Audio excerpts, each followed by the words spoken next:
Indian Scott digging through the past. Crazy tales they uncover fast. History stranger than you think. They'll also talk about wieners in a blink. They'll talk about wieners in a blink. Oddball history. A boom, boom, boom. How. Welcome to another edition of the Oddball History Holiday Classic. Holiday classics. You love them. We love them. Hey, let's get into Episode 90. We're That's right. we got another clip We're show. flying through. We're doing another clip show. We don't want any shit about it, all right? We don't want to hear about it. Get out of here with that criticism. Yeah. Oh, another clip show. Oh, we want a new one. Shut up. I don't know if we're off to a good... This shouldn't be the tone, I don't feel, of a Christmas classic. Yeah, no. My bad. Speaking of off to a good tone, the first clip is going to be The Last Castrato. The Last Castrato, Mareshi, his name was. Unfortunate thing to... I mean, he was a beautiful singer, though, so do you think he was, like, all worth it? You know? Yeah, at the end of his life, he was like, yeah, I would, if I had to do it all over again, I think I would have cut my balls off again. Yeah, like Varys in Game of Thrones, you know? He parlayed being a eunuch into, like, a whole cool career of palace intrigue. Mareshi's not quite as cool. He's not as smooth as Varys. He was just like a janitor at a convent. Yeah. And died alone. And just had And with no balls. He died with no balls. But a beautiful singer. Beautiful singer. So enjoy. This is Alessandro Maresci. He was the last castrato, born in 1858 in Monte Compatri, Italy. The last castrati. Yes, castrati. They take my balls. So castration was big in Europe, primarily because the Catholic Church would not allow women in the choir. Yeah. Weird rule. They said keep them out. Keep them out. Boys Up to only. No good. Let's hear it for the boys. Catholic Church, baby. That's what they said.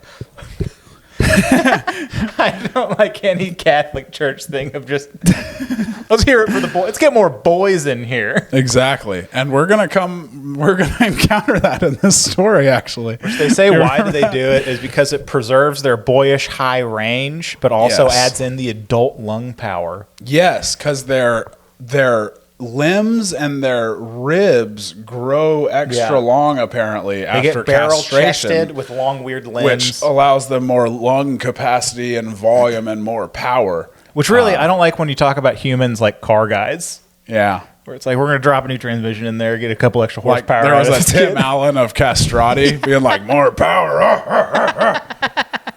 Because they're twisting their balls off. And that is how they would do it a lot of the time, I read. Yeah, like they do it to They like would farm twist animals. them until they atrophied, you like tie a band and just cut off circulation, it falls off eventually. Oh, They still do that on farms to a lot of different pleasant. animals. No. That doesn't sound pleasant at all. Like I said, it was mostly poor families. Few became stars, most forgotten. Yeah, they said that he was castrated as a treatment for an inguinal hernia, which was the treatment at the time, but that was also the #1 cover story. What everyone just said. For people who wanted to. It's like you're a poor family, your kid can sing, you're like, I think we got an out. Yeah, they didn't want to have to say like, yeah, we lopped his balls off so he could sing good forever. Yeah. They didn't want to have Not to a good come out look. and say that. They were like, it was a hernia, but now he can sing good forever. So that's kind of sweet. Which, man, that would make me really try less hard in 5th grade choir. Yeah. You know, during the Christmas performance, you're just like, hey, if you're really the star standout here, Yeah. we're going to lop your balls off. Botch it. Yeah. Yeah. Drop the ball on purpose. Did I tell you Get out of there. Did I tell you my 5th grade choir story? I don't think so. They were doing a trip to Sandy Lake, the theme park in Carrollton. Yeah. And even 5th grade Jimmy was like, I think going to school and then going to a theme park would be cool. Mm-hmm. What do I got to do to get in there? And like, yo, you got to be part of the honor choir. And I was like, sign me up. They're like, deal. I'll do honor choir and then quit right after the Sandy Lake trip. They actually call me the Angel of Rome. So I go to the music teacher and I have to do an audition where I had to sing Amazing Grace. Oh, no. By myself. Oh. Just in a room. I don't think I could finish it. If I had to sing it seriously in front of people, I don't think I could finish it. How sweet the sound. It was terrible. And Why then, did I start in the national anthem? That's not Amazing Grace. But then I didn't get in. I got cut.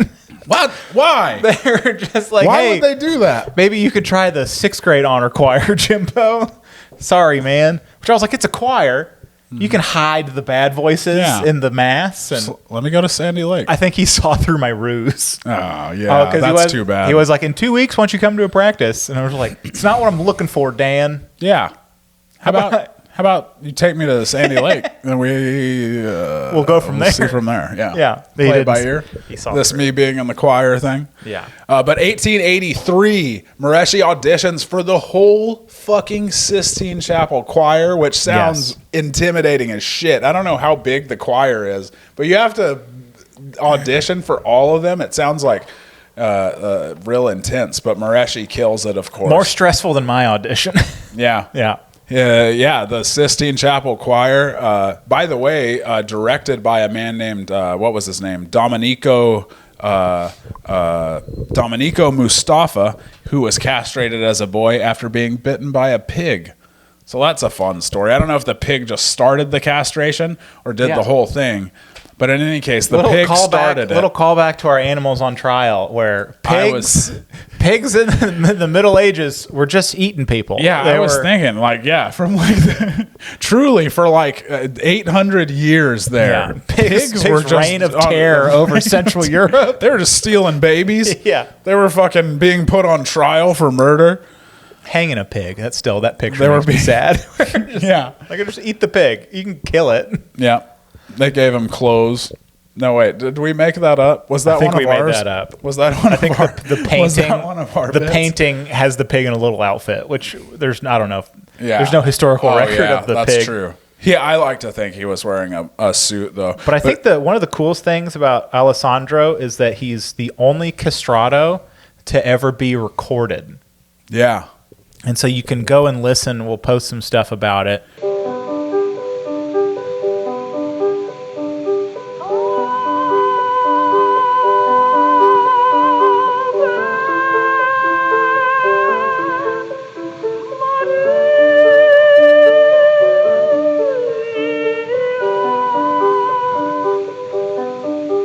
Yeah, and people say apparently it's not him at his best. People are like, he was actually better than this. It was when he had actually started to decline. That was one of my favorite things. Is the critical opinion of it is divided. Some say they are of little interest other than the novelty of preserving the voice of a castrato, and that Mareshi was a mediocre singer. Ouch. While others detect the remains of a talented singer, unfortunately past his prime by the time of recording. Really talking shit, you know? Yeah. You get your balls cut off, you want to make something of it, and then it turns out not going great for you. Yeah, damn, that's brutal. Which another guy goes, the Angel of Rome, Mareshi, was probably not a great singer to begin with. He certainly was not a tasteful musician. Ouch. Yeah, they said he had a constant sobbing quality that he thought was like emotive. That was kind of Yes, that then there's, apparently like, it was modern bigger ears. back then. Yeah. It was a big thing apparently that modern ears aren't used to. And he retired in 1913 after papal reforms. They outlawed the practice. And in 1903, Pope Yeah. Pius X decreed that castrati should be pensioned out over time, and in the future, high-voiced parts in the choir should be filled by boys. Again, classic Catholic Church. thinking, you know How what do we this solve this? situation calls More for? boys. Boys, and lots of them.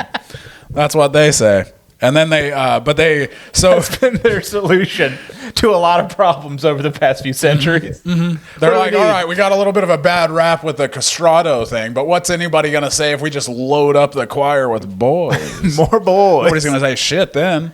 All right, we're sticking with our entertainment theme here for our next clip, and we're doing 7 Brides for 7 Brothers. Oh, wow, yeah. A big clip. That's from episode 50, from Pettiest Moments of History, Yeah. which has nothing to do with the topic. I just had happened. My girlfriend had recently, I believe I think this is the first time we talk about it. And at this point, I haven't even seen the movie. Yeah. It has been explained to me, and my girlfriend showed me a couple songs.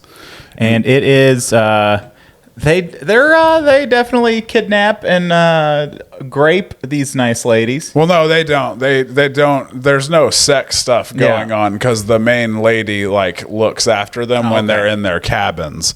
So there's nothing untoward going on. And the first one who marries the lady, he like marries her before too. So there are these little things that make it better. Yeah. Like also a thing that makes it a little better is that the brothers knew, like they had met and mutually liked all the women that they eventually kidnapped, which it doesn't make it that much better, but for some reason it does feel better that they all have a previous established knowledge of one another. You don't want to be kidnapped and then be like, who's this stranger? Yeah, if you get kidnapped by someone, you're like, oh, Steve. Is this a second date? But enjoy. No, I don't have any real bits. I just had a couple of talking points, really. Oh. First, have you ever heard of the movie Seven Brides for Seven Brothers? If you stopped at Seven Brides, I would have been like, I think I've heard of a rom-com named Seven Brides. Seven Brides for Seven Brothers is a musical I just became aware of, like literally earlier today. Yeah. The plot is that seven brothers who live up in the mountains by themselves, they're mountain men. They're wild men, kind of, you know. One of them has to go down to town, and he ends up meeting a lady, and she like falls in love with it. And anyway, he takes her back to the mountain. The other brothers are like, we need wives too. And then as part of like domesticating the brother who got married, his new wife gives the brothers a Bible. And what they take from the Bible is this passage about how you can kidnap your wives. Yeah. So they're like, let's just go and we'll go to town, kidnap 6 women, and bring them up to the mountain with us. They're singing songs about it. They sing a song about how the women will be sobbing. How dark is that? Why don't we go down and get them? Oh, yes! And the women were sobbing. Them sobbing women. Just remember what Robin would have done. Them sobbing women. We'll be just like them. They're merry men. They shall all marry once again. And though there'll be a sobbing for a while. Oh, yes! We're gonna make them sobbing women smile.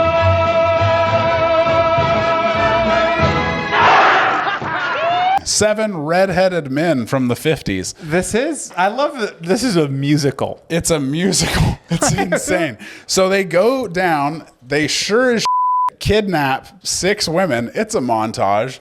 They then bring them back to the mountain. And the only way to get from the town up the mountain where they live is through this pass. They create an avalanche so they can't rescue the women. And then by the time the snow melts and they can rescue the women have fallen in love with the 6 brothers. You can choose to view it as an awful, violent crime spree, or you can choose to view it as a delightful rom-com where they find love in really sometimes the least obvious place, you know? Mm-hmm. That's beautiful. They just don't understand our ways. Sometimes it's on a mountain pass with your kidnapper. It's, you know? They throw... After being trapped after a hard winter. The montage is just throwing quilts over these women, running off with them. They club a couple of their boyfriends, knocking them unconscious. They're brutes is what I'm saying. But at all the same time... like, what an old-timey complaint. Like, these men, they're brutes. These men are brutes. But at the same time, like, the boyfriends of the women are they're like... So you don't want to be on their sides either. So you're like, I guess I'm with a kidnapping mountain men on that, and then it all works out. Yeah, I don't want to root for the Yankees, you know. So I just learned about this movie this morning, and that's is it a movie or a musical? Movie? I think it's a musical. So I might have started out on the stage, but that is I enjoy. You should just do what you just did on stage of just describe it and its absurdity. It's the craziest thing I've ever seen. I think jokes will come because that is just a ridiculous premise. It is just like, it's not that long ago for someone to go like, I've got an idea. It must be on the stage. Yeah. It's like, all right, Paul, what is it? It's like, hear me out. 7 brothers. On a mountain. They have to kidnap all these ladies. They kidnap all these women, but no, in like a cute way. Do you think the actual married Do you think the first lady that was just married and fell in love feels like superior to the kidnapped ladies? Do you think they like separate themselves? Well, I haven't seen this far yet, but Okay. apparently she's like, when she finds out that they kidnapped all of them, they're like, you pieces of shit. They're like, the women are sleeping in here with me and y'all can sleep outside. So that's the arrangement. And they have to work their way into their good graces slowly. Thankfully, because these men are swinging hammers all the time. They're very, they're imposing. I mean, penance enough. I mean, for 50s redheaded guys, they're imposing. I mean, they're pretty imposing. As imposing as a redhead can be. Now we're going to do another entertainment-related one, and this is about ghost hunting with Scott. Scott went ghost hunting. Oh, that's right. This is from episode 28. We gotta yell at friend of the show, Parker Slavens. He's got a really. I loved those. I thought that was so fun to do. It was him and Paul Smith. It was him and Paul Smith. We recorded so much stuff. And we're gonna do a ghost hunting show on YouTube, and I think they had like pretty high production quality too. Yes. It was well done. I was blown. I was like, damn, y'all have like really good shit. They had like the EMF, whatever. Is that the right thing? Probably not. I don't know. But the thing that it detects ghosts. No, it's like electric. It's like I don't know, electric impulses.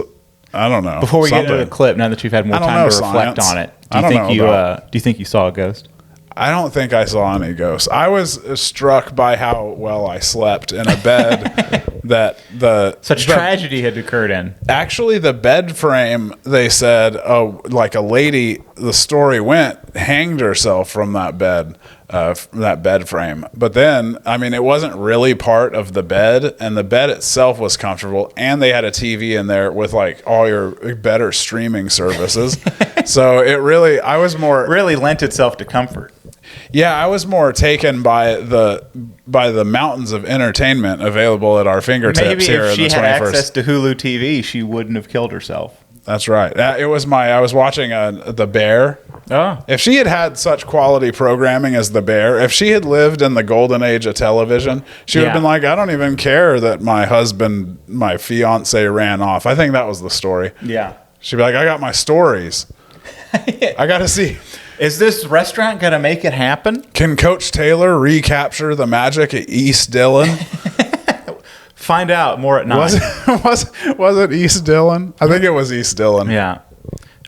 So enjoy. Scott goes ghost hunting. And speaking of Scott's energy drink, Ghost. Yeah, I'm a ghost hunter now. Scott's I've been on a ghost hunt. Friend of the show and former guest host Parker Slavens. He and a dude named Paul Smith, the biggest Korean I know. The biggest Korean most of us know. I would wager. Yeah. I've been saying I would wager a lot. I don't know where that fucking came from. I like but it. They have a comedians hunt ghosts web series coming out called Paranormal Hacktivity, and so I went and get it. Activity, because comedy. Comedy. I was insulted. I was like, maybe you guys. Yeah. Are you sure you want me for this? Are you looking for hacks? This is fucking bullshit. Yeah. I got really aggressive about the name at first, but then it kind of grew on me. Yeah. I was like, oh, I get it now.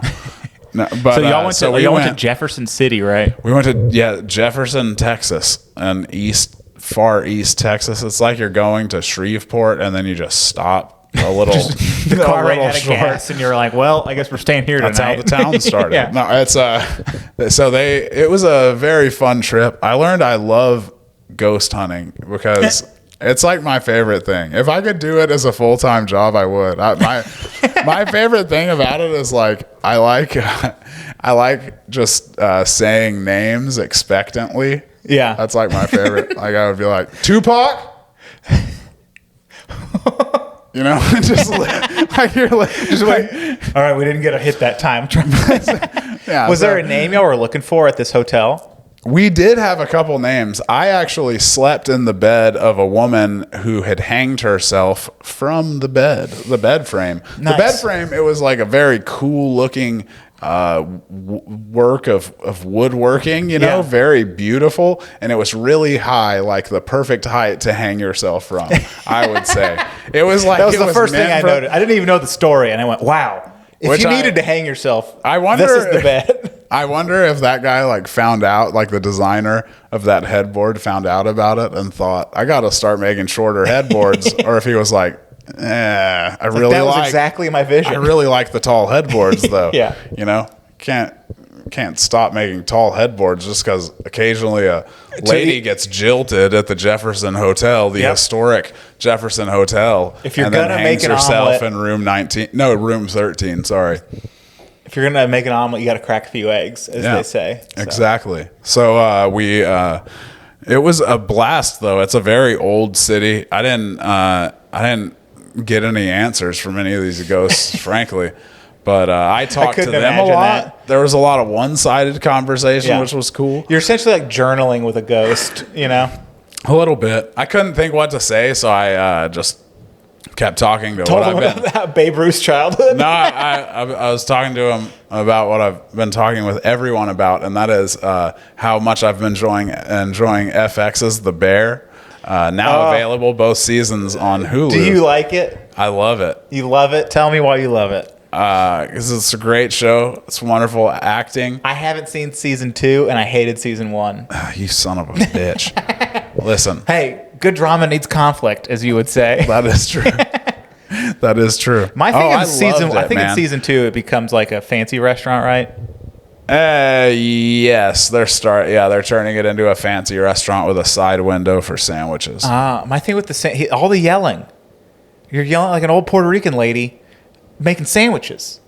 It's like, hey, fucking chill out, guy. Just make the sandwich. Like we're putting these chefs on a little too much of a pedestal here, you know? I don't think you appreciate what goes into a good Italian beef sandwich. Because I don't know the either. Blood, sweat, and tears. Maybe that's how all of them are. Maybe that's why they got so good. It's all those people screaming at each other in the back. So, I just really talked to the ghosts about what I've been watching on TV. I think I did a good job of selling it, honestly. I think I summed it up really well. It wasn't easy because I wasn't getting any feedback, you know? And then... is the ghost into this? Am I doing all right? Yeah. And then I slept in the bed that the lady had hanged herself from. And, I don't think this is a spoiler, but I got a great night's sleep. It was... I don't know like a baby. if it was the mattress or what, but I really did sleep very well. I need more murders to happen in the things I sleep on. Yeah. Man, those ghosts really sing you to sleep.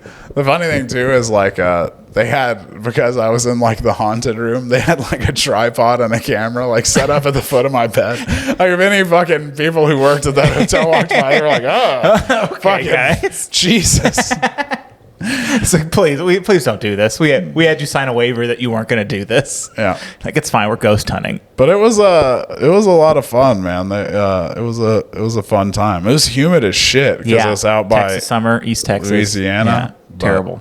But good times. Where Lee Christmas is from. Nice. It all connects. All right, now we're getting into the science section here.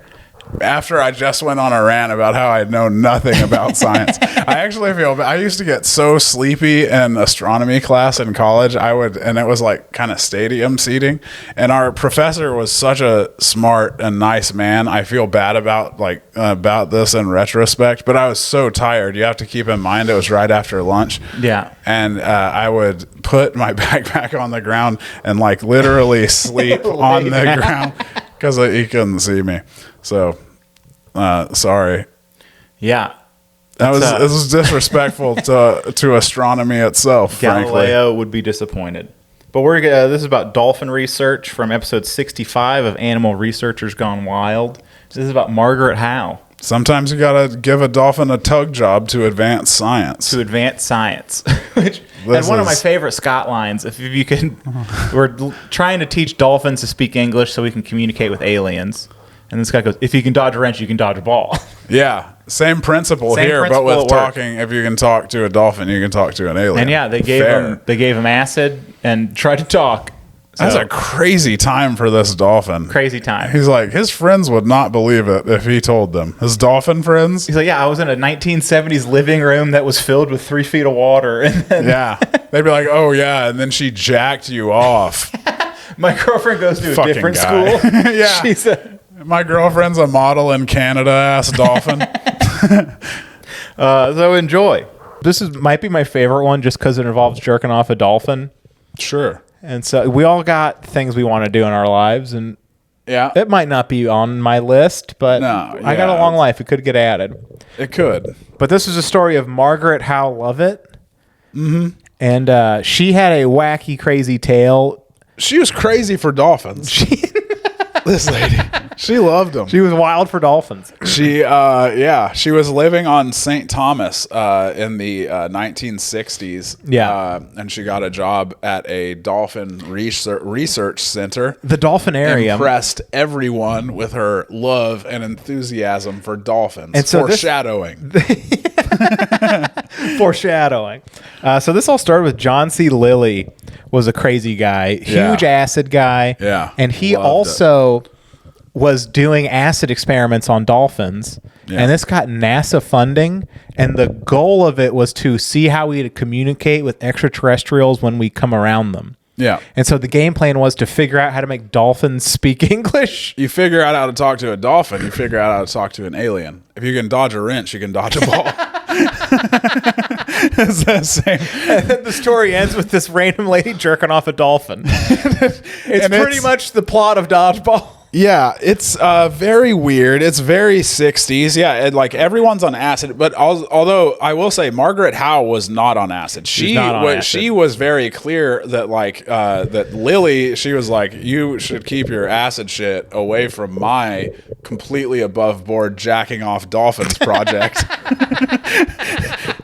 She was not. She was like separate them, you know. But she lived in the Dolphinarium where they flooded. They made a habitat that was like a house that was flooded with like is it 2 feet of water, something like that, where the dolphin Peter, who I read was on the show Flipper. Actually, all the dolphins, these 3 dolphins, the 2 females and Peter the male, were all on the original TV or after the TV movie in 1963. They're on the TV remake. The show Flipper. Fucking star power. Flipper, where are they now? Yeah. And they're like, you don't want to fuck. They all had bad endings. Once they leave the Dolphinarium, they go to like a storage unit, essentially, and it wasn't. Yeah, Peter. Peter was the main one. He was the only male, so he was the one getting cranked off. And the thing is... Margaret wasn't a scientist. I think I did know that. She just kind of showed up. She had no formal training. She had no like degree in a science or field, but she came on as an observer, and she loved dolphins so much and took such exhaustive notes that like they were like, oh hey, you can stick around and do this, you know? Yeah, you're on the team. Yeah. You are clearly really committed to these dolphins. So they're living together. They're working together. She's trying to teach this dolphin to talk, Peter, while they're living together. But the thing about dolphins, and I don't think I understood this completely going in, dolphins are incredibly horny creatures. Yeah. They're horny as shit. They use sex as like socializing. It's they're fucking all the time, 8 to 10 times a day. They're very horny. So Peter would constantly he would enter adolescence, and then he was always getting horny while Margaret Howe was trying to teach him to talk. And she was mostly just opposed to the idea that they would have to stop their lesson every time he needed to fuck would get horny. So what is the best solution to this problem? You jerk them off. You start cranking that dolphin off. So Margaret started cranking this dolphin off, and she said it wasn't sexual on my part, sensuous perhaps. Yeah. Why did you add the second part? Why did you add You could have stopped it and said it was for science. Sensuous, maybe. Yeah. That was the most like, oh, well. Again, she was not a scientist, and she was not paid to be here. She was a volunteer. Yeah. Which this is a red flag. This is starting to be like when a dude's volunteering to work at a daycare. Like, you're like, hey, don't Steve? know about this character. How about no? Let's go ahead and not do that. Yeah. Yeah, I think Margaret had a plan, and Margaret executed that plan perfectly. Yeah. And she got to jerk a dolphin off 10 times a day. She got to beat a dolphin off to her heart's content. I got the full what she said about it. And it, hit us with that quote. It does not help. It wasn't sexual on my part, sensuous perhaps. It seemed to me that it made the bond closer, not because of the sexual activity, but because of the lack of having to keep breaking. And that's really all it was. I was there to get to know Peter. That was part of Peter. It would just become part of what was going on, like an itch. Just get rid of that scratch, and we could be done and move on. That's what I try to tell my wife, am I right? Howdy, y'all. Howdy, y'all. It doesn't help. I wish it did. And I feel like that she's a nice lady. But yeah. Maybe a little too nice. It doesn't, it's crazy to me. And I'll tell you the craziest part of the whole story to me is, eventually the Dolphinarium loses funding. They're like, y'all. I don't think y'all are making much progress in teaching I do like a dolphins representative from NASA shows up one day and it's just like, what the fuck's going on here? Whoa! Y'all literally filled up a house with 3 feet of water and are jerking the dolphins off? Because this is not. I gotta say, no, we're trying to teach them to speak. And then sticking with the same topic from that same episode 65, Animal Researchers Gone Wild. This is the story of Tusko, the elephant that they killed with acid. Oh, yeah, my God. Oh, what a fun name for such a sad story. What a hard luck elephant. Just Old Tusko, the childhood favorite. If you've ever seen, if you remember the freak out tent at Woodstock and the Woodstock documentary, Tusko needed, freak out. He really needed, a large freak out tent. And a lot less LSD. I think when you go through, he would have died. I think we'll talk about it in this clip from the past. Of just they wanted to make sure they got results, and so they gave them 200 times the amount of acid they should have given them. Yeah, the hypothesis was that you could get elephants really into the band Cream if you gave them enough LSD. And he died too early before you could listen to those tasty jams. Inconclusive. Yeah. Eric Clapton was actually still on the bus. He didn't even get off the bus before they were going to do a little demonstration. But so enjoy the story of Tusko. This one was sad because they kill an elephant. Yeah, they're always killing elephants. They're always killing elephants. Tusko was his name. Yeah, Tusko. What a great name for an elephant, too. Yeah, I know, right? Very nail on the head. Unfortunately, that is as feel good as this story is going to get. The elephant's name being Tusko. Yeah, and so 1962, University of Oklahoma, Boomer Sooner. Boomer Sooner. I'm just kidding. Howdy, y'all. How do you get an OU grad off your porch?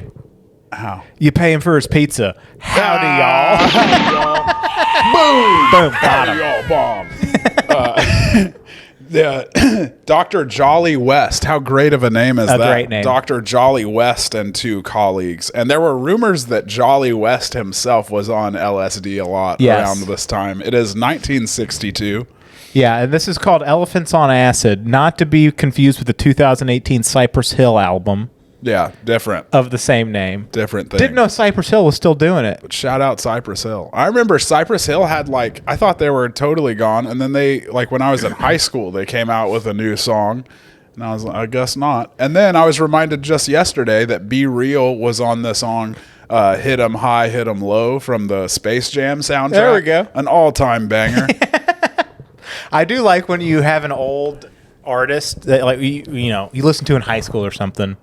And you go back and find a song, and on Spotify, you look at their discography, and you found out that they never quit, and they've released 14 more albums. Yeah. You're just like, oh, there they are. I saw that with the Toadies. Oh, yeah. The Toadies put out some music. Yeah, I listened to a couple songs, and it was just like, I think I'll listen to the 3 I like. Yeah. I respect the fact they're out there doing it. Yeah. The lead singer comes to Hyenas pretty regularly. Yeah. But, hey, keep at it, guys. But you're not that worried about seeing him. No, I'm not. And him having heard this. No. All right, good. Are you worried? A little now. Yeah. Vaden Lewis of the Toadies, He's a powerful man. No, he might be a powerful man. I don't know. As far as the local podcast scene is concerned, the Toadies will tear you down. Yeah, no, actually, I'm a little offended. He's never been at a show that I've done. Yeah. I feel like everyone has done a show that he's been at except me. It's like meeting Dirk Nowitzki. I feel like everybody in Dallas has met Dirk Nowitzki except I've for never me. met him. Very bitter about So, it. Howdy, y'all. Same.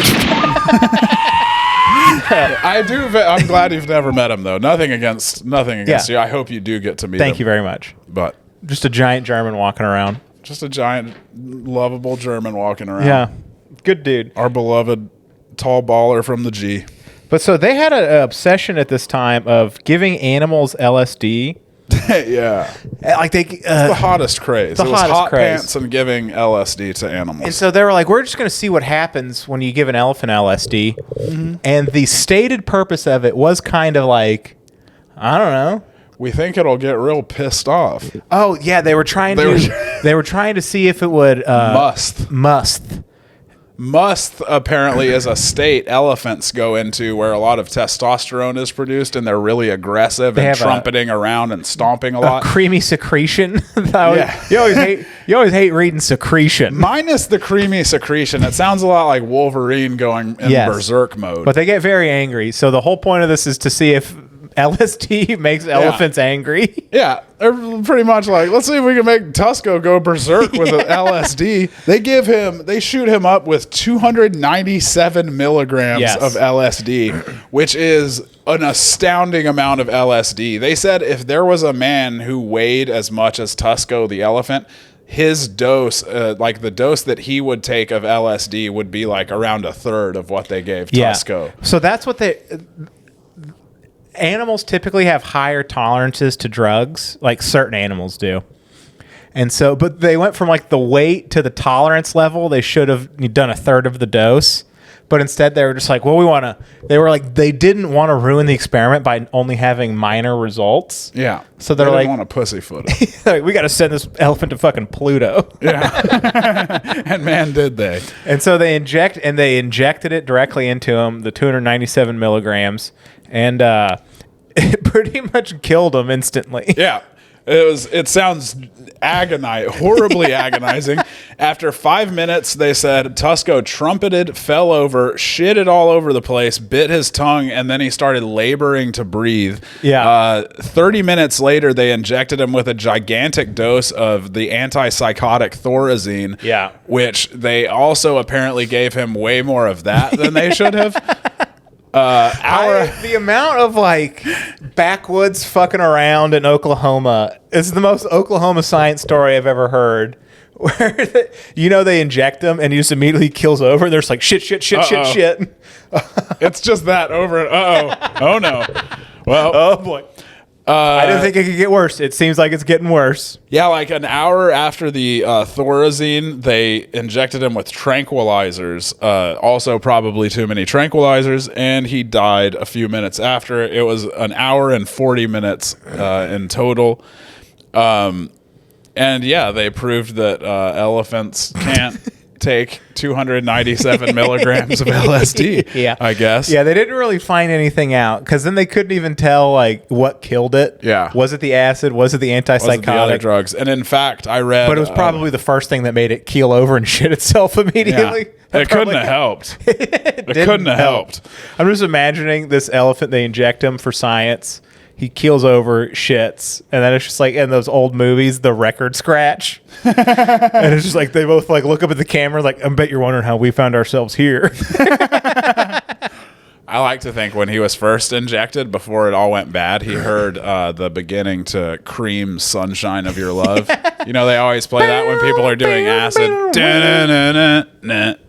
Yeah, because he was going. Oh, I was thinking of Big Lebowski. The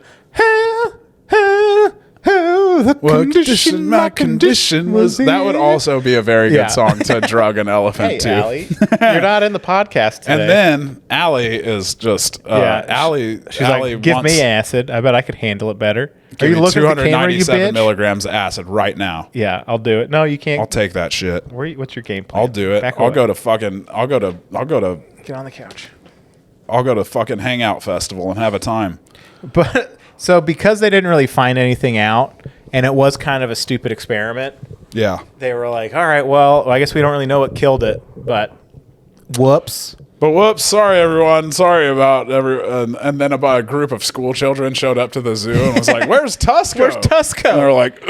It's time for more hijinks. Then I read in 20 years 1984, later, yeah. 1984, a psychologist named Ronald K. Siegel dosed 2 elephants with LSD only, and both of them lived more sensible doses. So when he did his, he did similar dosing, but he didn't inject it. He put it in their water and they drank it on their own. Hell yeah. And then part of the experiment, because it went so bad with Tusko, the school had to agree to replace the elephants if they killed them. That was part of the contract. Fair. I like that they still weren't like, no, you can't stop asking to give our elephants acid. They were just like, all right, but you better replace this Yeah, I elephant better with get you. a new. They're probably rooting for it to die. They're like, we need some fresh elephants around here. That elephant is beat up. That elephant has a lot of miles on it. But so it might have been the route of injecting it directly into the system, because it was said these elephants, they acted sluggish, rocked back and forth, and made some strange vocalizations such as chirping and squeaking. But within a few hours, they returned back to normal. Hell yeah. So just like a normal trip. So it sounds like these elephants They just had an acid They just trip. zoned out, watched Flaming Lips live at Red Rocks, and came back to Earth. Did some weird chirping. It's a good They're time. just in a field, just like... Yeah, the elephant later, the next day, was like, did I chirp yesterday? Did you hear that? That was Dude, crazy. why do we be chirping? All right, now from episode 60, Real Life Frankensteins, this is Robert Cornish, Boy Genius. Oh, yeah. Famous for... That was some episode. that was a Real Life Frankensteins. So much of it was about CPR and the beginnings of that and how we figured it out slowly. Yeah, But slowly the first and few painfully experiments- for dogs. We're just like, hey, we think there's electrical impulses in the heart. How about we shock a dog Yeah. and then cut its head off? Learning. They're like, look at the way it convulses when we shock it. That's got to be something. It's gotta come on, man. It's like it's Look at that. alive again, but Yeah. just for really quickly. Just like a little, jolting around. a little life. Yeah, it's gotta mean something. That's got a science. That was when scientists back then, there was just a pile of dogs and a guy with a cleaver covered in blood. Yeah. He was like, oh, he's just sciencing over there. Yep. I was reading a book about Joseph Lister, the great Victorian doctor, and he had a point where he kept dissecting frogs, and at a point his dad was like, "Hey, bud, could you cool it with the frogs? Surely you've learned." And then, he published a paper that was really successful based on all his frog cutting up, Yeah. and his dad's like, "I know you did that paper, but now I feel like probably you could move on, huh? Yeah. The neighbors are all worried. Yeah, let's give Kind of weirding everybody out, my guy. some non-frog dissecting science Yeah. a chance. But one of my favorite jokes from this one was that he, during his dog experiments, he named him Lazarus. Oh yeah, So, because he was going to bring them back Yes. from the dead, but he named all of the dogs Lazarus. yeah. That is So the he funny. It's so funny beginning with Lazarus too, Yeah. Oh, yeah. And then Lazarus 5, all dying and not coming back. and then Lazarus 128. Finally did it. And now we have the defibrillator. yeah. But yeah, enjoy Robert Cornish, Boy Genius. Robert Cornish. Oh, I loved Robert Cornish. Robert Cornish was a gem. He was a boy genius. Okay, he was a Doogie Howser. Graduated high school at 15. If that means anything to you. Do people know Doogie Howser still? Respond if you know who Doogie Neil Howser Patrick Harris played a boy genius Yeah. doctor who was named Doogie Howser. It was on when I was a kid. I don't really remember it, but is. It was a cultural touchdown, you know? sure, it was a cultural. That's for sure. Yeah. But then graduated high school at 15, college at 18, and was a practicing doctor at 21 or 22. Yeah, got his doctorate by 22. Yeah, which it's funny reading about him. This is kind of a theme with him. He's clearly a genius. He's clearly like a true genius. Yeah. And yet, like one of his inventions was some special lenses for underwater newspaper reading. Like, I don't know, man. It's I think genius. You could like put that to something better than I underwater. like to think he's a very high powered engine that's not really getting to the drive shaft, you know? Yeah. There's something off. He's not quite accomplishing the task or the feats they expected him to. Yeah, it's a terrible. It sounds like it's like the 1930s equivalent of like remember in Ollie G when he invents the ice cream glove, the glove you wear so your ice cream cone won't melt on your hand, and it's like the word. That's what special lenses for underwater newspaper reading is like to me. Like, what problem are you solving? yeah.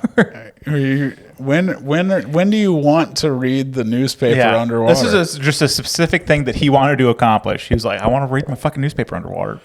People don't respect my genius. Yeah, but so eventually, he's like, look, I've already accomplished everything there is to accomplish in the underwater newspaper reading sector. So this is in 1932. They have a specific year. He gets the idea of bringing the dead back to life using a seesaw.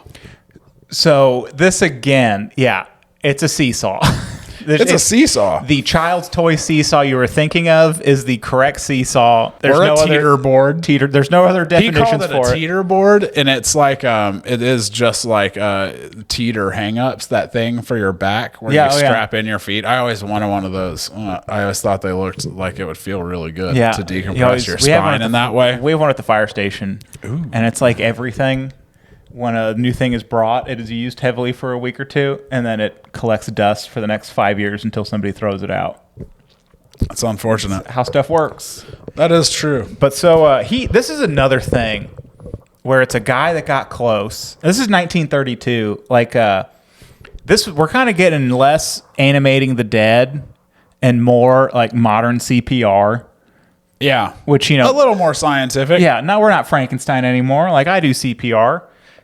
And so his theory was you give people... Even though we are using a seesaw. So he gave people epinephrine and hairpin. Yeah, so the idea is for the seesaw, for the teeter board, is you put someone on there and you have them teetering to have their blood moving. That's circulating the blood. Circulating your blood while they would be a mixture of epinephrine and anticoagulants were injected into the bloodstream. And he thought... He was like, this will work. The problem is they keep giving me corpses too long after they've been killed. Which is really, it's like a comedian blaming the audience. It is. He's like, I had a good idea. Yeah. He even is quoted as saying, like, there's one that, like, was given. He was like, if he had been, like, I think he was dead for, like, 12 minutes when he tried. And he was like, if he had been dead for 8 minutes, it would have worked. Like, I don't know, man. But he did get close because the concept of circulating the blood, and then we still give epinephrine during CPRs. We just do chest compressions rather than we don't carry seesaws on the ambulance. That would be funny if you had seesaws on carts that you had to run. It would be very funny if his idea worked. Whimsical.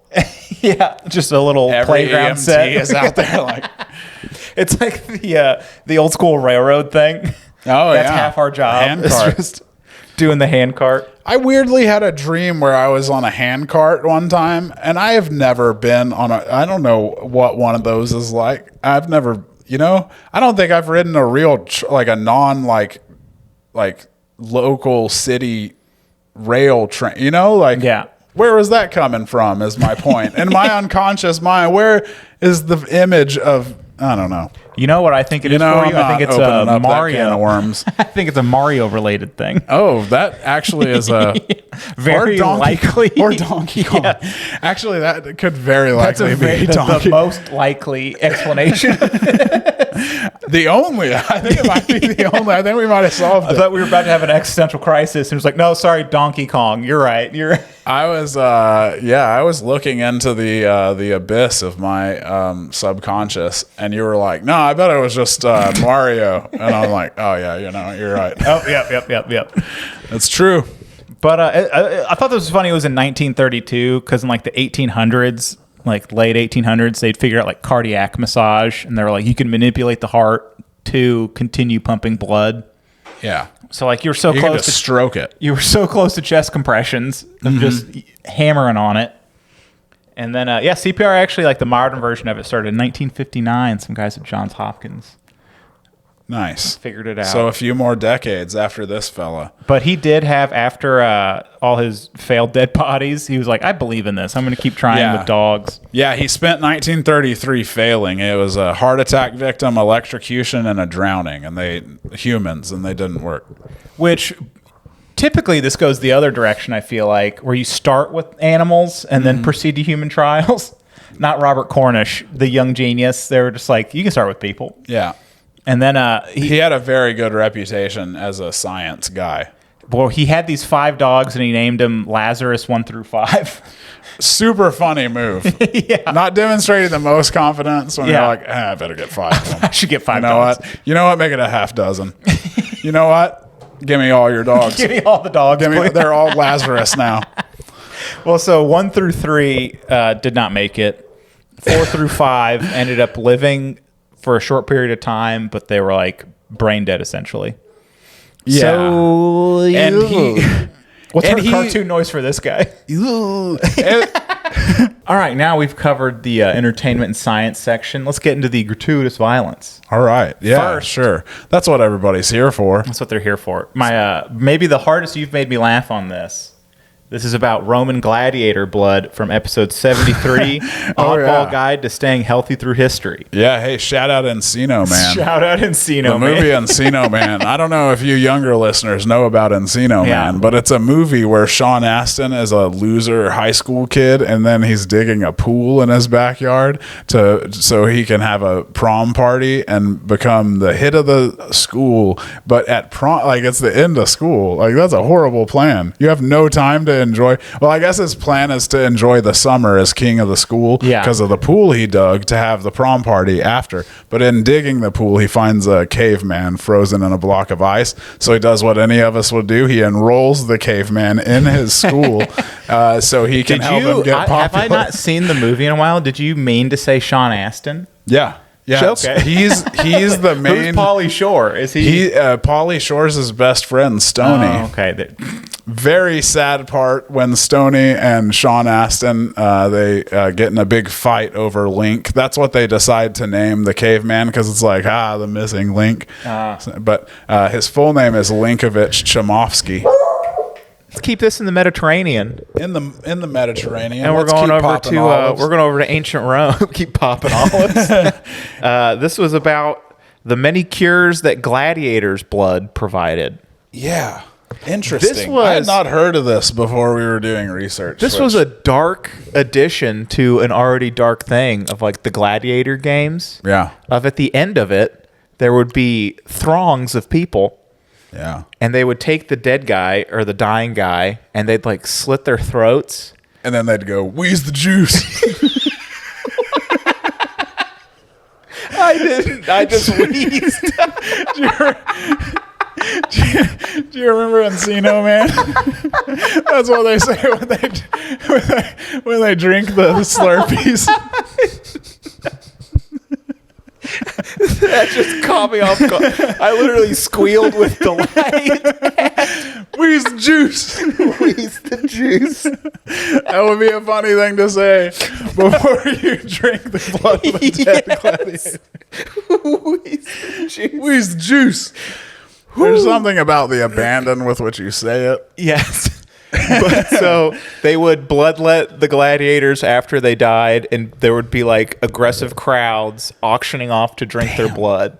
I don't think I read this about this specific kind of scene happening. Yeah, And like that's, at the that's crazy. Because originally it was like it would just cleanse your soul, and then it slowly morphed into a specific cure for epilepsy.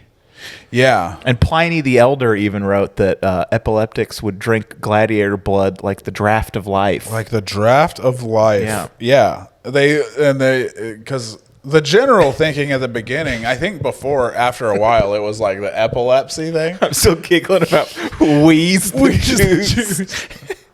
We got to watch dude's head Encino off. Man. Listen, Wheeze the juice. we need to watch Encino Where there Man. will be a clip somewhere in here. Look, Kashmir Rajneesh, why don't you just chill? No, but still. Link and I are cruising the mountain, bro, and we figure we's a little juice. No, whizzing the juice. Wheeze the juice. No, whizzing the juice. No, whizzing the juice. Whizzing the juice. chill, bud. No. We were talking about Encino Man. So the next clip, We love you, Encino Man. we love you, Encino Man. Everybody watch Encino Man. We're still on gratuitous violence. This is from maybe my favorite episode title, episode 72, Capital Punishment. Oh yeah, The fun that was side a of good capital one. punishment. There's a lot of insane things that have happened in the history of capital punishment, as you can imagine. And this is the clip about John C. Woods, Yeah, the American that's right. executioner that lied on his resume and hung a lot of the Nazis at Nuremberg. And apparently did a bad job of it. He was very bad at it. Is that a good job of it? Kinda. You be the judge. He was objectively probably a pretty bad executioner. Yeah, of But- course. But enjoy. John C. Woods. Oh yeah, Johnny C. Woods, the Yep. old. he hanged the top 10 Nazi brass at Nuremberg. Yes. Turns out he was a bit of a rookie who lied. He lied on his just resume a little bit. about being a hangman. Yeah, And it turned out it was all easily could be proven false. yeah, because he claimed it turned out to have been a hangman in both Texas and Oklahoma over a span of time when they had both switched to the electric chair. Yes. Like the last hanging in Oklahoma was when he was like 12 years old, and the last hanging in Texas was like 2 years before he was born. Where his deal was is he joined the Navy in 1929, got kicked out, and then worked a series of odd jobs. Got kicked out of like the Civilian Corps of Engineers or something during the Great Depression, and then he was working part-time at a feed store when he got drafted into World War II. Yeah. And so they said he was making like $50 a month as like the private pay. A feed store is kind of like being a hangman when you think about it. How so? It's the exact opposite. You You're got to lug around bringing nourishment. sacks of... It's the cleanup after. You're lugging around a lot. Yeah, probably. All right, that's all I got. Thank It's you. probably not very much. It's probably not very much like being a hangman at all. But so I was they- just being the devil's advocate. They had here. two, the Pierponts, who were like the primary executioners in the European front during World War II. Oh yeah, they were a whole family of Whole executioners. family of executioners. A dad, his brother, and their son Yeah. all executed. Which they thought they People. would do the Nuremberg trials because they were already, the established operation. Yeah, But they needed more help because they started executing more people. yeah, they had a lot of executions to do. And they wanted to get a guy from inside the army. And they're like, is there any guys with experience in executing people? Yeah. And John C. Woods just went, He's like, I've hung thousands of people. yes. I've hanged so many people, I can't even Even begin to Time count. Magazine gave him credit for like almost 400 over like a 15-year Over 15 career. years. And realistically, there's like 60 like that hard you can find data for over like a 2-year career because Yeah. he never executed anybody, but it tripled his pay and he got off the front lines Sweet deal. and was just hanging folks, which if you don't feel like dying yeah. and you're an awful person, Look, when you go from the front lines to a hangman, the war gets a lot easier. You're just Yes. pulling a lever, which I didn't realize You don't just have his a lever. first 11 The other guy's bound and blindfolded. The first 11 hangings he did were U.S. soldiers. Yeah. And he was a U.S. soldier, which I didn't know. We So hung many a lot of executions. people. Yeah. Typically, it's not like for like cowardice. It was mostly like rape and murder were the two Yeah. big ones. Yeah. And people were doing a lot Like of it. huge crimes. Yeah, wherever there were so many people and Yeah. like troops in these places. Yeah. I did hear a bad racial one. A lot where of. They said 72% of the hangings for rape were black men Yeah. in the service, which you're like, whenever numbers get that high, there is a bad Yeah. component to this. Yep. This is the Plano heroin crisis all over again. I forgot. There are some topics we struggle to make funny. That was not one we were trying to make funny. That's just a little Yeah. aside. Look, sometimes when you're studying history, you come upon a thing and you're just like, oh, damn, I didn't even realize this really sad thing was sad in this particular way. Yeah, and- It's sad in a whole different way I never even thought about before. But his first 11 hangings of U.S. soldiers, he fucked them all up. Yes, He was very bungled. He bungled them. Yeah, they called him a bungler. They did. Which because he would mess it up. He would cut the ropes too short to where they wouldn't drop long enough. He had him He had not perfected the long drop to where they would bang their head on like the trap door. Yes, the trap door. So everyone was watching it, just like Jesus People Christ, were John. violently smashing their faces Yes. against the trap door. It's kind of funny, but a little bit. There's like a slapstick element. Yes. And then apparently one of the times that one of the guys that he badly hanged is down there struggling, as you do when you don't do the long drop method and break the neck.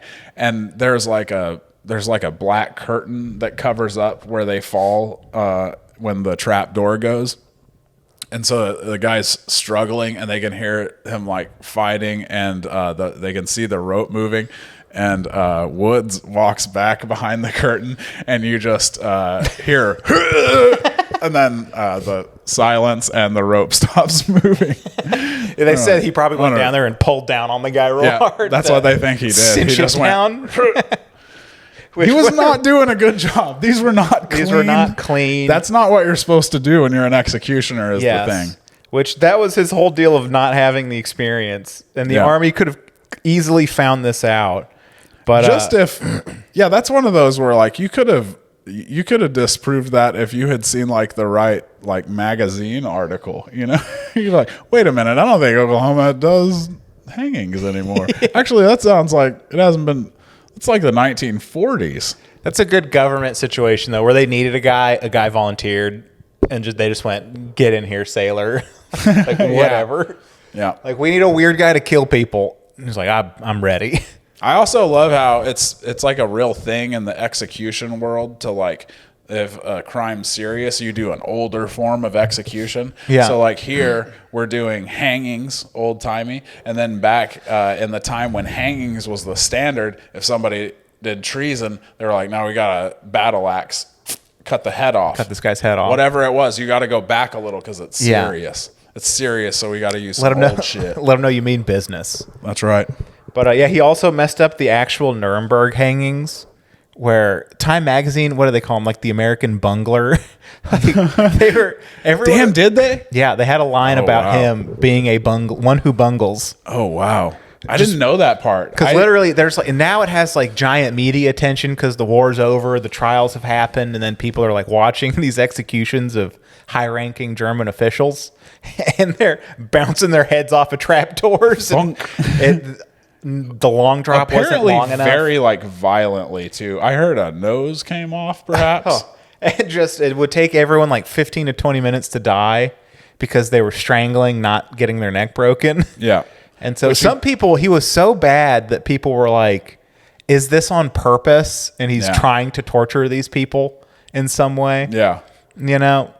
Which is a big thing. And I mean, throughout execution, the history of executioners, that's a big thing. Was he really bad, or was he doing this on purpose? You never know. You never know for sure. Which Woods announced his retirement from being an executioner 6 days after his wife found out about it. He was like, John. Well, he just never told anybody what he did. Yeah. He was like, we're serving in the Army, fighting for this country. All right, and then our last one. This was from episode 50, Pettiest Moments in History. One of my favorites, the Cadaver Synod. Oh yeah, when they put the long dead corpse of a former pope on trial.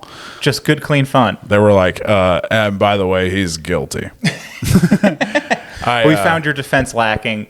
There's a painting of it that's really funny because you can tell he's clearly really a skeleton in a tunic. They're grilling this guy like the end of Perry Mason. Yeah, they had to do the whole. He's like rotting in this chair. But enjoy. Our final petty moment of history is the Cadaver Synod. Yes.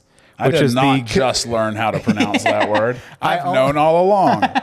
Yeah, it looks like Synod is how I'd say it. I would have said Synod until yesterday. Synod. But then it's also called the Cadaver Trial. The Cadaver Synod. And this is essentially what was this? Pope Formosus dies, Another pope takes his place, dies 2 weeks later. They're this running is an through popes. age of a load of popes. They're replacing the pope between 872 and 965. There were 24 popes, and between 896 and 904, there was a new pope every year. Ooh, they were going through that those is a popes. Incredible pope turnover rate. Yeah, it was like a Abercrombie and Fitch, you know. Instead of hot dudes, it's just old men. You know, any mall store I think has a very high turnover. Is my point. But the Vatican was like that. It was like a mall store, but with popes instead of teen instead of very old men and ladies. And so the third guy didn't like Formosus, some of the things he did. Yeah, he was not a fan. And it's like, the Pope, word of God, whatever, kind of made up it's an old guy.